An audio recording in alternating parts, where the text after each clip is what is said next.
What's up, guys? This is Josh, and for the very first time ever, I am recording this podcast episode not in the studio. I'm actually traveling. I'm on my anniversary trip right now with my wife down in Florida. But don't worry, we're not going to stop. We're going to keep the show going. In fact, what this episode is going to be about today is it is a training from our private client library inside the Max Profits Mentorship. And this is on how to raise your lid in your business from 6 to 7 figures and beyond. Because to do that, some things are gonna have to change. What gets you there, like the old adage, right? What gets you here won't get you there. And the same thing applies in business. And in particularly to e-commerce, I cover 4 different things. How your sales are going to look, first and foremost, how your messaging is going to shift, how your production is going to change, and finally, how your workload is going to look. Because as you grow, those 4 core components of your business are going to look very different. So we're gonna play this training here. However, if you're listening to this, you are gonna get enough context. I do talk through enough contextually so you understand what's going on. However, if you wanna watch it, I would encourage you to watch it. I'm in the studio, it's over the shoulder. You're gonna see me whiteboarding, breaking down. You get a little bit more visual. It helps the brain work in a little bit different ways. So I do encourage you to go watch the video, but enjoy this episode.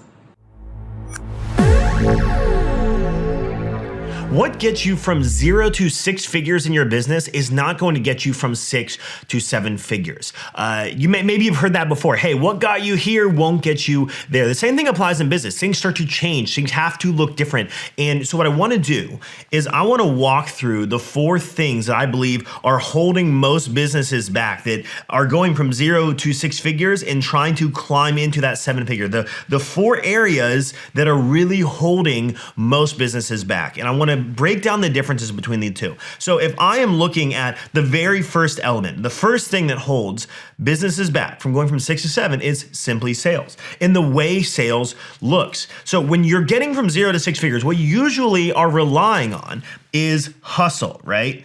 The first thing is you are working so hard to make everything happen. You're relying on organic, you're attending farmers markets and shows, you're relying on friends and family, you're running all the operations, you're doing all these things to really push the sales forward. You're trying much harder.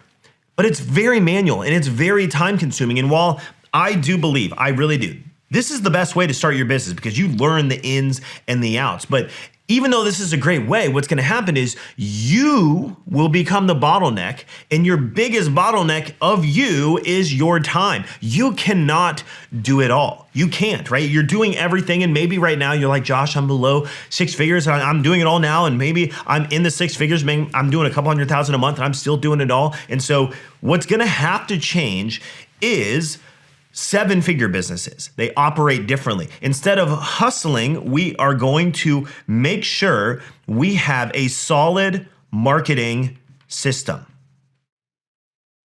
You need an automated way to acquire new customers and then get those customers to buy again and again and again. And this system is also something that must be leveraged because even when you're at 7 figures, you need to still be as lean and as leveraged as you can, or what'll happen is you'll become a very fat-based business with little margin because it's so squeezed out. And so you need to have leveraged marketing systems, acquiring new customers and getting them to buy again and again. Meaning you can spend the same amount of time each week or each month, but you're gonna achieve larger results. The 2 you're gonna hear me talk most about in the NPM are very leveraged things. And those are ads and those are email, because whether I'm sending an email to 100 people or 100,000 people, it takes the same amount of time. So to go from 6 to 7, you have to install a marketing system that is highly leveraged, because even at $1 million in revenue, you probably aren't gonna have a marketing director and an entire marketing department doing all the things. It's still gonna be heavily involving you, but a leverage system will take that time and give it back to you. Now, the second thing that holds most businesses back is the messaging. You know, when you're doing 6 figures and you're getting from 0 to 6 and you're in the 6-figure range, what's gonna happen is your messaging is going to be general. It's not gonna be very specific, because at first our ideal customer, let's be real, is anyone who will what? pay us. Anyone who's going to pull out their card or cash and pay us. And at this point, maybe you've put some things out there, whether it's on Etsy or your friend group or audience, and you've gotten some sales, but there was never really a focused ideal customer with precise messaging. You might have a primary entry product, but your messaging is still very general. It's not speaking to any pain points or desires of your ideal customers. You may not know what those are. And so a six-figure business is going to live in the terms of general messaging.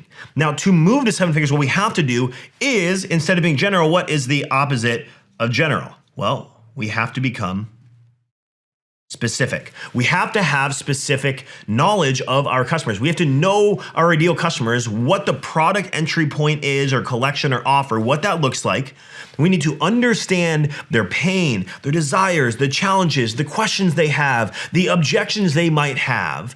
In your ads, your emails, and your website, all need to speak the same language in the most effective way possible. We have to have a specific understanding of our messaging and what resonates with our customers and what that typical first entry point is. The third thing that you're going to come up against is production.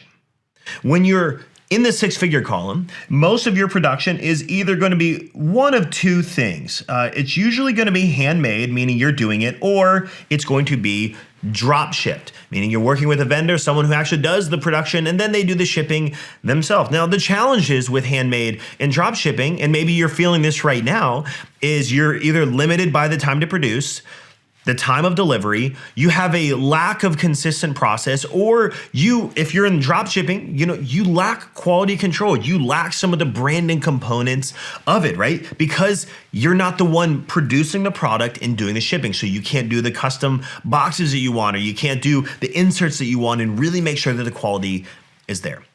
Now, a seven-figure business, when it comes to production, is usually manufactured and branded. This is where we've sourced. We have quality vendors. We have predictable production process, even if it means manufacturing in-house. I'm not saying in-house is bad, but it means that you have a consistent, proven, predictable process of manufacturing in-house. You've improved the branding of the products, and you have improved the branding of the packages. This is the difference between 6 and 7 figures when it comes to production. Then finally, we have the workload. The workload, if you're in the 6 figures right now, or even below that, you're gonna be feeling the biggest challenge here, which is you're usually solo, right? There are tons of moving parts in your business. You're wearing all the hats. You're doing the product dev. You're doing bookkeeping, the website, the marketing, the social media, all of those different things. And there's no real need to hire yet. Or if you do hire, it's likely that you're too early in your journey and your profits are very slim, if there are even profits to be had. So to move to 7 figures, here's what's gonna have to change. You're gonna have to move from solo to team. You must buy back your time by outsourcing tasks and activities that have the least impact on your revenue and the ones that you don't find any joy in. Because if you're doing the most impactful things that you love, you're gonna grow at a much faster rate. Now, when I say teams, so you might be thinking, oh, Josh, there's no way I could hire if I'm doing 100,000 right now and I want to get to 7, I can't hire a full-time staff. I don't have enough profit. And you're probably right. So what this means is, it might mean your team are contractors. Your team is small, doing small things here and there that you're outsourcing. Maybe you're outsourcing some graphics. Maybe it's outsourcing bookkeeping or production of your products. If you're doing in-house, maybe hiring a little labor to do some of the production, not full-time, but enough to keep things moving. Maybe it's spending a little bit outsourcing some of your website or some of your marketing. It means you have to build a team, and it doesn't mean you need all these full-time employees or these full-time staff, but you do have to start questioning, how can I buy back my time so my time can be in things in 2 areas. Number 1, what is the most impact on my revenue? And number 2, what do I love the most? Now, from 6 to 7 figures, you're likely going to be involved. I will say this, out of all of this, the area you're going to be the most involved in is going to be the marketing, because that is usually the highest income producing activity that you can do. And if you're under 6 figures, then what I want you to think of is look at the fact that you can see what you're likely going to need to do to get proof of concept, to get cash flow coming in, and start to prepare yourself as you ascend from zero to 5 figures and 5 to 6, and then 6 to 7 and beyond. But remember, what gets you to 6 figures will not get you to 7 figures. In his book, The 21 Irrefutable Laws of Leadership, John Maxwell explains something that he calls the law of the lid. And it states that leadership ability is the lid that determines a person's level of effectiveness. The lower the individual's ability to lead, the lower the lid on his or her potential. In other words, you must raise your lid to raise your effectiveness as a leader. And if we're looking at our business, you are going to have to raise your lid in understanding and as a marketer and as an entrepreneur in order to go from 6 to 7 figures, because what gets you to 6 will not get you to 7.